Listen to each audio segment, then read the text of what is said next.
আমরা জামালের জন্য মানুষকে ভালোবাসি। জামাল মানে বাহ্যিক সৌন্দর্য, তার ভুরুটা অনেক সুন্দর, চোখের তাকানোটা পলক পড়ার মতো না, একবার তাকাইলে আবার তাকাতে ইচ্ছা, এত সুন্দর চেহারা, চেহারা দিয়ে নূর চমকাচ্ছে, জন্য ভালোবাসি। তার বক্তব্যটা অনেক সুন্দর, চেহারাটা অনেক সুন্দর, সেটা মেয়ে হতে পারে, ছেলে হতে পারে, অনেকের বক্তব্য অনেক সুন্দর, এজন্য তাকে আমরা ভালোবাসি।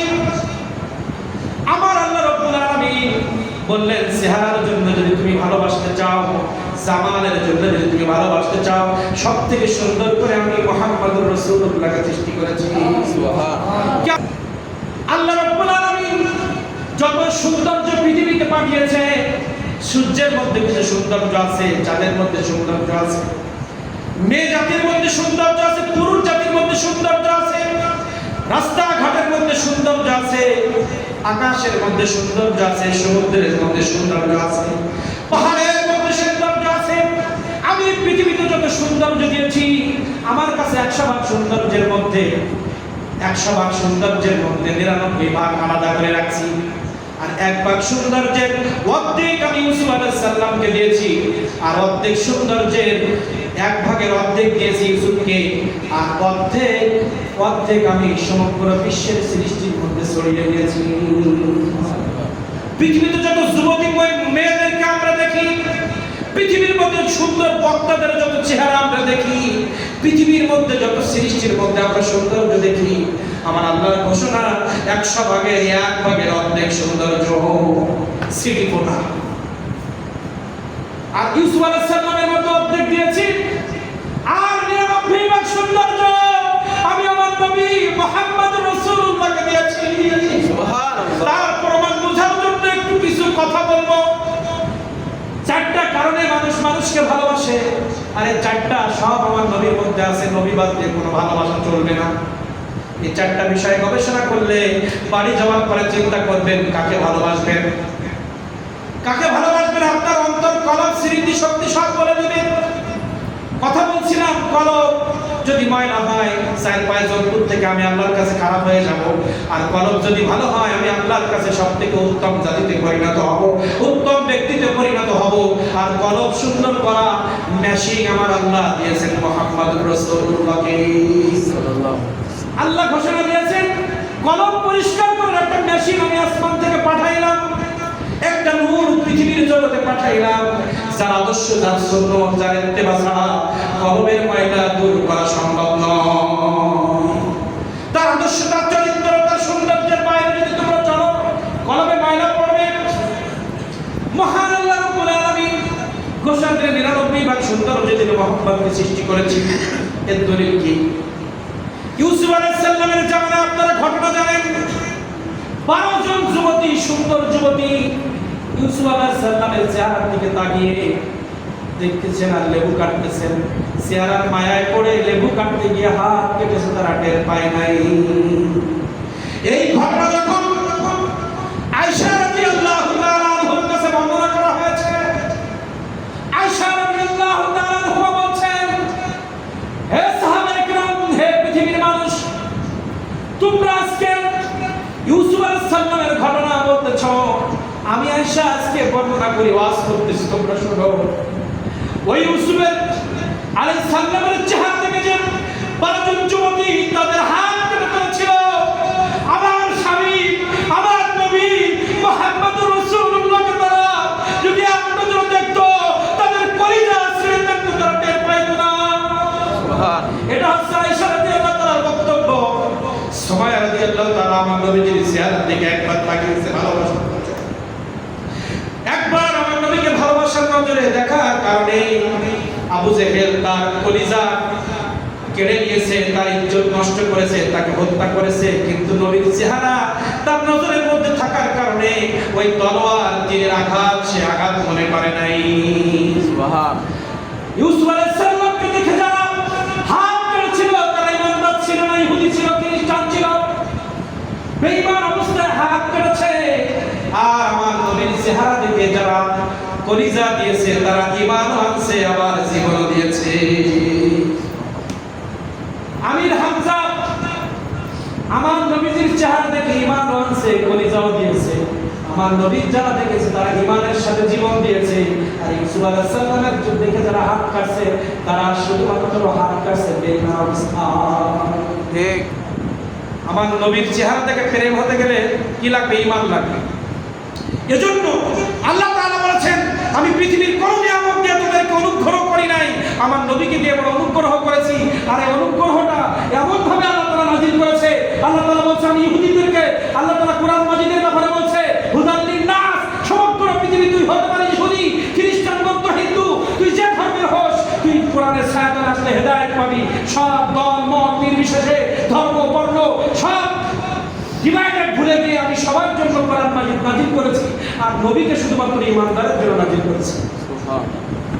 কারণ নবীকে চিনতে হলে আগে ঈমান আনতে হবে। ঈমানের চক্ষু দিয়ে নবীর চেহারার দিকে তাকাইলে তোর কলিজা চলে যাবে, তুই টেরও পাবি না। ঠিক। এজন্য আল্লাহ তাআলা লাকাদ মান্নাল্লাহু আলাল ইহুদি আনসার মুনাফিক বলে নাই, লাকাদ মান্নাল্লাহু আলাল মুমিনিন বলেছে। আমি মুমিনদের জন্য অনুগ্রহ করে দয়া করে আমার নবীকে পাঠিয়েছি। সুবহানাল্লাহ। তাই ঈমান না হলে নবী চেনা যাবে না, বেঈমান হলে নবী চেনা যাবে না। বেঈমানের চোখে দেখলে মিলাদুন নবীতে চুলকানি হবে, জুলুসে চুলকানি হবে, পিরানির প্যাকেটে চুলকানি হবে, জিকিরের মজলিসে চুলকানি হবে। আর ঈমানদারের চোখ দিয়ে যদি দেখেন আমার নবীর প্রত্যেকটা শান মানের মধ্যে আপনি সম্মান দেখবেন, প্রেম দেখবেন, ভালোবাসা দেখবেন। ঠিক। নারায়ে তাকবীর, নারায়ে রিসালাত, পবিত্র ঈদে মিলাদুন নবী। বুঝে আসছে কিছু কথা? বুঝাইতে পারছি? তাহলে সাহাবায়ে কেরাম আমার নবীকে জীবনের থেকে বেশি ভালোবাসতেন। তাহলে জামাল গেল, এবার কামাল। কামাল মানে চরিত্র, জামাল মানে বাহ্যিক, কামাল মানে কি? চরিত্র। এখন যদি চরিত্র দেখে আপনি প্রেম করতে যান, ভালোবাসা করতে যান, এই পৃথিবীর জমিনে কোনো যুবতীর নামে আয়াত আছে চরিত্র সম্পর্কে? কোন এমপি মন্ত্রীর নামে কোন আয়াত আছে? এলাকার কোন নেতা, কোন ইমাম, কোন মুহাদ্দিস, কোন মুফাসসির তার নামে তার চরিত্র ফুলের মতো পবিত্র উত্তম এই সম্পর্কে কোন আয়াত আছে? তাহলে আমরা আজকে পৃথিবীর যেসব যুবতীর সৌন্দর্য দেখে আমাদের চরিত্র নষ্ট করছি, যে সমস্ত নেতার হুমকি লামকিতে তার চরিত্র খারাপ, তারপরে তাকে ভালোবাসছি, যার সার্টিফিকেট নাই। আর যার সার্টিফিকেট দিয়ে আল্লাহ তাআলা আইন্নাকা লাআলা খুলুকিন আযীম, এমন চরিত্র দিয়ে আমি পৃথিবীতে আর কাউকে পাঠাই নাই। সুবহানাল্লাহ। তাহলে জামাল দিয়ে যদি আপনি মুহাব্বত করেন, নবী সাল্লাল্লাহু আলাইহি ওয়াসাল্লাম, জামাল এবং কামাল। জামাল মানে সৌন্দর্য, তাহলে সৌন্দর্য দলিল পেয়েছেন? আল্লাহ তাআলা বলেছে, আমি নবীর মতো সৌন্দর্য কাউকে বানাই না। আর কামাল মানে তার চরিত্র, তার কথাবার্তা দিয়ে যদি তুমি কারো, অনেকে আছে না বক্তার কথায় বেরিয়ে পড়ে, সুন্দর ওয়াজ করে, হুজুরের ভক্ত হয়ে গেছে, কিন্তু এদিকে আমার নবীজির শানে বেয়াদবি করে, এদিক ভক্ত। ঠিক। কোন বক্তার বক্তব্য শুনে যদি আপনি প্রেম করেন, নবীর আদর্শ, নবীর মহব্বত আছে কিনা, নবীর সম্মান যখন বলে, সাহাবায়ে কেরামের শানে যখন কথা বলে, কোনো বেয়াদবি করে কিনা, এটা শুনে তারপর অশুনে। জান্নাত প্রাপ্ত সাহাবীদের শানে কথা বলতে গেলে বেয়াদবি আছে কিনা দেখতে হবে। তাহলে আপনি চরিত্র বক্তব্য শুনে যদি কাউকে প্রেম করতে যান, তা আমার নবীর উপরে বক্তব্য কেউ ইংরেজি দিতে পারছে? আমার নবীর চুলের আগা থেকে পার আগা পর্যন্ত, নখের আগা পর্যন্ত সব মর্যাদা দিয়ে ভরা। এখানে দাঁড়িয়ে আকাশকে, চন্দ্রকে ইশারা করেছে, দ্বিখণ্ডিত হয়েছে। কোন নেতা পারবে পৃথিবীতে? কোন আলেম পারবে? আপনি সেই আলেমের থেকে নবীকে ভুলে গেলেন, নেতার থেকে আমার নবীর আদর্শ ভুলে গেলেন। কোন ব্যক্তির চরিত্র, কোন ব্যক্তির বক্তব্য, কোন ব্যক্তির চলাফেরা, উঠা বসা থেকে যদি মহব্বত করতে হয়, আমার নবীকে সিরিয়ালে আগে রাখতে হবে। আর এখন নবী নাই, কাকে দেখবেন? আমার নবীর পরিপূর্ণ ইত্তেবা, পরিপূর্ণ সুন্নতের আমল যে পীর মাশায়েখ করবেন, যে হক্কানি আলেম করবেন, আমরা তার চরিত্রবান হব। ঠিক। ঠিক আছে কথা? আসেন, আমার নবীজির পজিশন কেমন আপনি আমি চরিত্র দেখে ভালোবাসবেন। আমার নবীর চরিত্র একটু শুনবেন। পৃথিবীর জমিনে আদম আলাইহিস সালাম থেকে ঈসা আলাইহিস সালাম পর্যন্ত 1,24,000 মতান্তরে 2,24,000 নবীর কাছে জিবরাইল আলাইহিস সালাম আসছে। হাদিস সাক্ষ্য 1,24,000 মতান্তরে 2 লক্ষ। 24,000 নবীর কাছে যতবার জিবরাইল আলাইহিস সালাম আসছে অঙ্ক কষে যদি দেখা হয় প্রত্যেক নবীর ভাগে 3 বার করে পড়বে। আর মুহাম্মদুর রাসূলুল্লাহর কাছে জিবরাইল 24,000 বার আছে। 1,24,000 মতান্তরে 2,24,000 নবীর অনেক মুজিজা ছিল। মুসা আলাইহিস সালামের মুজিজা, ঈসা আলাইহিস সালামের মুজিজা, সবাই কাউকে 9টা 7টা 2টা 3টা মুজিজা। আর আমার আল্লাহ রাব্বুল আলামিন সূরের আগা থেকে নখের আগা এখন তো 65,000 মুজিজার কথা মুহাদ্দিস ইকরাম বলছেন। 65,000 না, কত হাজার মুজিজা আমার নবীর আছে, এখনো গবেষণা চলতেছে। 3,000 পর্যন্ত বাংলা বইতে লাইব্রেরিতে পাওয়া যাচ্ছে, কিন্তু 65,000 মুজিজা এটা কম, এটা গবেষণা করে বেড়ে গেছে, কিন্তু এর থেকে আরো বেশি আছে। আমার নবীজির মুজিজা কেমন? মুসা আলাইহিস সালামের জামানায় পানির অভাবে ফসল হয় না, মানুষ পিপাসায় মৃত্যুর দিকে ঝুঁকে পড়েছে। সবাই মুসা আলাইহিস সালামকে বলছে, আপনি তো নবী, আপনি আল্লাহর কাছ থেকে অনেক কিছু নিয়ে আসতে পারেন, আপনার আল্লাহকে বলেন একটু পানি দিতে, আমরা তো পানির অভাবে ফসল ফলাইতে পারছি না, আমরা পানির অভাবে পিপাসিত।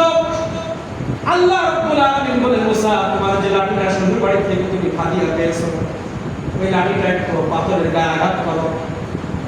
মুসা আলাইহিস সালাম বলছে, ও তো সাপ বানিয়ে জন্য দিয়েছেন, জমিনে ছাড়লে সাপ হয় এই জন্য দিয়েছেন, আরো অনেক কিছু হয়, একটু পাথরে বাড়ি মারো। মুসা আলাইহিস সালাম কথা বলতে আল্লাহর সাথে বিভিন্ন কায়দা, আল্লাহর সাথে বেশি কিভাবে কথা বলা যায় এই জন্য এই কথা বেয়াদবি না, ছলে বলে কৌশল আল্লাহর সাথে কিভাবে কথা বলা যায়, কিভাবে দেখা করা যায়, কাজ হয়। আর আমার নবীজির কথা বলা লাগে না, এবার নামাজের কায়দায় বসে থাকলে ওহি আসে। অন্য নবীকে কিতাব নেওয়ার জন্য হেঁটে পর্বতে যেতে হয়, আর আমার নবী যেখানে বসে কিতাব সেখানে আসে। সুবহানাল্লাহ। কি কিতাব নেওয়ার জন্য, শরীয়ত নেওয়ার জন্য পায়ে হেঁটে দিনের পর দিন পরিশ্রম করে পাহাড়ে গিয়ে কষ্টের মাধ্যমে শরীয়ত নিয়ে আসতে হয়েছে, কিতাব নিয়ে আসতে হয়েছে। আর আমার নবীজি মক্কায় কিতাব, মক্কায় আমার নবীজি মদিনায় কিতাব, মদিনায় যেখানে আমার নবী কিতাব পায়ে হেঁটে সেখানে চলে গিয়েছে। সুবহানাল্লাহ। নারায়ে তাকবীর, নারায়ে তাকবীর, নারায়ে রিসালাত, পবিত্র ঈদ মিলাদুন নবী। মুসা আলাইহিস সালাম পাথরের গায়ে আঘাত করার সাথে সাথে 12টা পানির রাস্তা বের হয়ে গেল। কি দিয়ে আঘাত করেছেন? লাঠি দিয়ে আঘাত করেছেন। হুদায়বিয়ার সঙ্গে আপনাদের কোরআন আছে, ইমাম সাহেব আছে।